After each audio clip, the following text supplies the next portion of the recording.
এই মুহূর্তে আমি আবহাওয়া অধিদপ্তরে রয়েছে এবং নিশ্চয়ই কিছুটা আপনারাও আমার পেছনে দেখতে পাচ্ছেন যে আজ কিন্তু রাজধানী ঢাকা সহ দেশের বিভিন্ন জায়গায় কিছুটা বৃষ্টি হচ্ছে।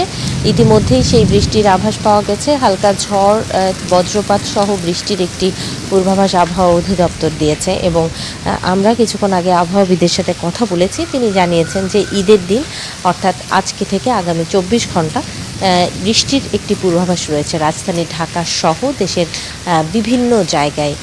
সারা দিনই সকাল থেকে বৃষ্টির কথা তিনি জানিয়েছেন। বৃষ্টির সম্ভাবনা রয়েছে, বজ্রসহ ঝড়েরও সম্ভাবনা রয়েছে কিছু কিছু জায়গায়। নৌপথে কিন্তু 2 নম্বর সংকেত দেওয়া হয়েছে এবং সেই সংকেতটি মেনে নৌ রুটে যে যানবাহনগুলো চলাচল করবে তারা যেন তাদের করণীয় নির্ধারণ করেন, সেই বিষয়টি কিন্তু আবহাওয়া অধিদপ্তরের যিনি কর্মরত রয়েছেন তিনি জানিয়েছেন।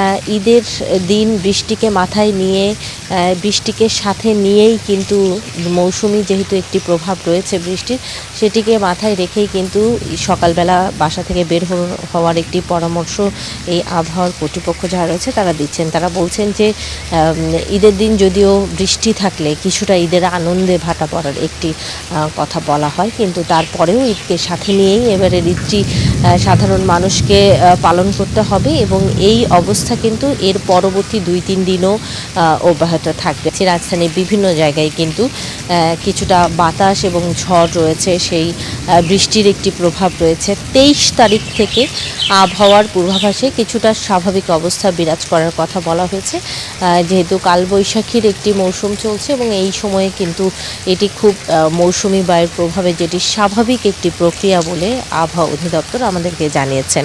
এবারের ঈদে যেমন ঘরমুখো মানুষের ভিড় আমরা দেখেছি, আজকেও কিন্তু রাজধানী ঢাকা ছেড়ে মানুষ যাচ্ছেন তার নিজ নিজ বাড়িতে, নিজ নিজ গন্তব্যে।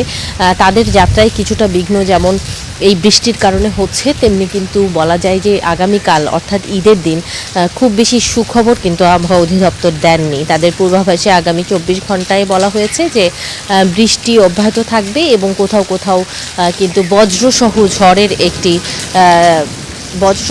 একটি পূর্বাভাস তারা দিয়েছে।